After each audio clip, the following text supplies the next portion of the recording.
السلام علیکم خواتین و حضرات. آج جو موضوع میں لے کے حاضر ہوئی ہوں وہ آئی ایس کے شریف اللہ، جنہوں نے ایبی گیٹ پہ بم کا دھماکہ کیا کابل میں جب امریکی فورسز وہاں سے ایگزٹ کر رہی تھیں. اس کے علاوہ جو 2024 کے ٹیرر اٹیک ہوا رشیا میں، ماسکو میں ایک کانسرٹ میں، اس میں بھی ان کا نام آتا ہے. ان کو کس طرح پکڑا گیا اس بابت میں جو میں لوگوں کے بیانات اور ڈسکشنز پڑھ رہی ہوں، اس میں ایک بہت حقیقت کو لے کے ایک بہت بڑا گیپ ہے. دوسری چیز اس وقت اس شریف اللہ کے ساتھ کیا ہو رہا ہے اور کیا ہوگا. تیسری چیز یہ جو ہم نے اتنی زیادہ ہائپ کریٹ کر دی اپنی ایکسائٹمنٹ میں کہ فلاں شخص نے بھی امریکہ سے ہمیں شکریہ کیا، فلاں کا بھی، ہمارے جو گورنمنٹ کے ذرائع ہیں وہ بہت زیادہ خوفناک حد تک انہوں نے ہائپ کریٹ کی ہے اور ٹرمپ نے بھی بہت شکریہ ادا کیا. اس کا نیگیٹو امپیکٹ پاکستان پر کیا آ سکتا ہے، ہم اس پہ بھی بات کریں گے. اس سے پہلے خواتین و حضرات کے ہم اپنے پروگرام کی طرف جائیں، چینل یاسمین آفتاب علی کو اگر آپ نے سبسکرائب نہیں کیا تو بیل آئیکن دبا کر پلیز سبسکرائب کیجیے، اور اگر آپ کو پروگرام پسند آئے تو لائک کریں، شیئر کریں، کمنٹ باکس میں کمنٹ ڈالنا نہ بھولیں. آپ کے جوابات سے، چاہے وہ سپورٹ میں ہو یا اگینسٹ ہو، ہماری ہمت افزائی ہوتی ہے اور میں اپنا کام یقینی طور پہ اس کی نظر میں بہتر کروں گی. شریف اللہ کو جو پکڑا گیا ایبی گیٹ بم کا دھماکہ کابل ایئرپورٹ پر اور ماسکو میں ہونے والے 2024 کا ٹیرر اٹیک جو وہاں ایک کانسرٹ میں ہوا، اس میں ان کا نام آتا ہے. یو ایس کے پریزیڈنٹ ڈونلڈ ٹرمپ نے ایک بڑی ڈرمیٹک اناؤنسمنٹ میں بتایا کہ پاکستان نے شریف اللہ کو پکڑا ہے پاک افغانستان بارڈر سے، جو ملوث تھے کابل کی بومبنگ میں اور جس کا کریڈٹ آئی ایس نے لیا تھا.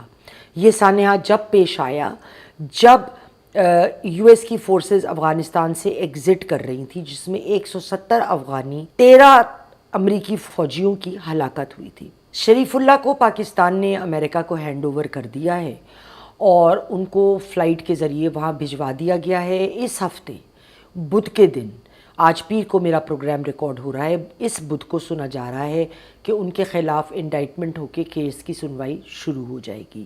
جو مکمل رپورٹ آئی ہے جس کے تحت جو فیکٹس ہیں، جو عموماً لوگ صحیح فیکٹس کوٹ نہیں کر رہے، اور میں نے یہ بڑا ریسرچ کر کے فیکٹس جمع کیے ہیں کہ اصل میں یہ کام سی آئی اے کی انٹیلیجنس کا تھا، جنہوں نے پاکستان کی انٹیلیجنس آئی ایس آئی کو شریف اللہ کی ایگزیکٹ لوکیشن کی بابت اطلاع کری، اور انہوں نے جب یہ انفارمیشن آئی ایس آئی کو دی تو ان کا ایک ایلیٹ یونٹ گیا جس نے پاک افغان کے بارڈر سے سی آئی اے کی انفارمیشن پہ عمل کرتے ہوئے اس کو گرفتار کر لیا.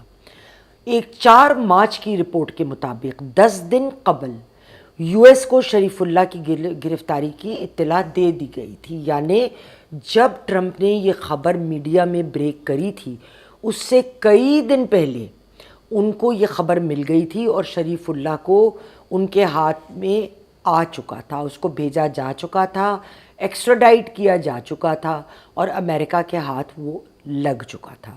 ریٹلف جو سی آئی اے کے ڈائریکٹر ہیں اور ایف بی آئی ڈائریکٹر کاش پٹیل اس مہم پر سی آئی اے کی جانب سے پاکستان انٹیلیجنس کے ساتھ کام کر رہے تھے.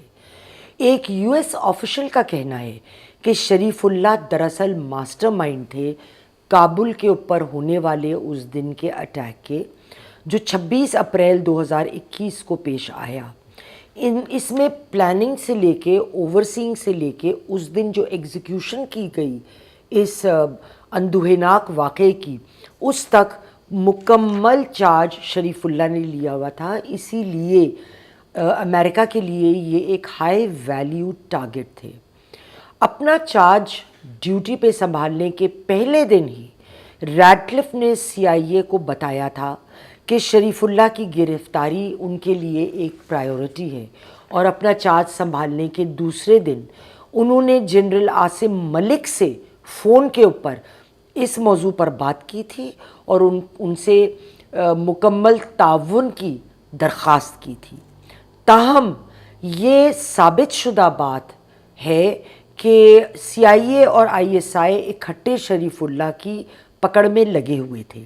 لیکن بہت لوگ ایسے ہیں جو پاکستان کی اس کامیابی سے خوش نہیں ہوئے.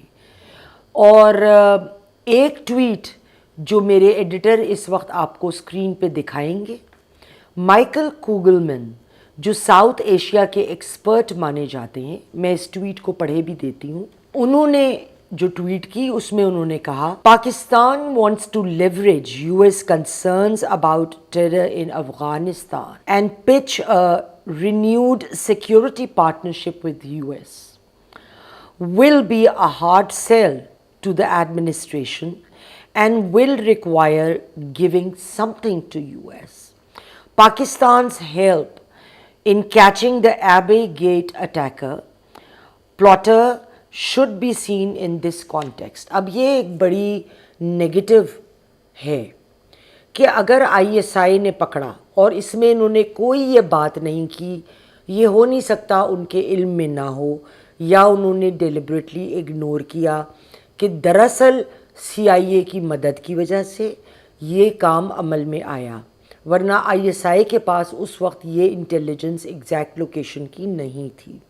لیکن ان کا کہنا یہ تھا کہ پاکستان چونکہ امریکہ کے ساتھ ایک سیکیورٹی پارٹنرشپ کو زندہ کرنا چاہتا ہے نئی ٹرمپ کی ایڈمنسٹریشن میں، لہٰذا اس گرفتاری کو اس طرح دیکھنا چاہیے. مطلب ہم کوئی جیسے دانہ ڈال رہے ہیں امریکہ کو. حقیقت اس کے برعکس ہے. اگر سی آئی اے سے بروقت ہمیں یہ انفارمیشن نہ آتی تو ہم یہ کام عمل میں نہیں لا سکتے تھے. تاہم سی آئی اے کی اور آئی ایس آئی کی اس شرکت سے بہت سالوں کے بعد جو دونوں ایجنسیز کے درمیان ایک کولڈنس آ چکی تھی، تو وہ حالات آئی ایم شور کہ ضرور ایک بہتری کی طرف جائیں گے. اور جو آئی ایس آئی نے تعاون ایکسٹینڈ کیا ہے سی آئی اے کو، ان کی طرف سے یہ تعاون جو وقتی بھی تھا اور اس کا نتیجہ بھی بہترین نکلا، تو پاکستان کو وہ پھر یہ ضرور دیکھیں گے کہ پاکستان ٹیررزم کو کرب کرنے کے لیے اپنی سرزمین سے بہت سیریس ہے. کل میرے پاس ایک بہت انٹرسٹنگ کال آئی ایک جنرل صاحب کی، اور ہم اسی موضوع پہ تھوڑی بات ہوئی، تو انہوں نے ایک بات جو مجھے کہی وہ میرے دل کو لگ گئی. ان کا کہنا یہ تھا کہ دیکھیے جتنی ہم نے میڈیا میں اور ہمارے میڈیا نے ہائپ کریٹ کری کہ امریکن ایڈمنسٹریشن تو مر ہی مٹی پاکستان پر، تو آپ کے خیال میں جب ہم اتنی ہائپ کریٹ کریں گے تو اس سے کیا آئی ایس کا اشتعال اور زیادہ نہیں بڑھے گا؟ کیا ان کی طرف سے کوئی بہت زوردار قسم کا پاکستان کے لیے حملہ یا ری ایکشن نہیں آئے گا؟ تو اس ضمن میں بات ان کی درست ہے. اس ضمن میں ہماری انٹیلیجنس ایجنسی کو بہت محتاط ہو کے اور چوکنا ہو کے چلنے کی ضرورت ہے کہ کوئی اس کا نیگیٹو کیسکیڈنگ ایفیکٹ شریف اللہ کو ہینڈ اوور کرنے کا، جس کی وجہ سے پاکستان کی املاک کو اور لوگوں کی اموات میں کا خدشہ ہو، وہ نہ ہو. خواتین و حضرات، اس دعا کے ساتھ انشاءاللہ پھر ملیں گے. خدا حافظ.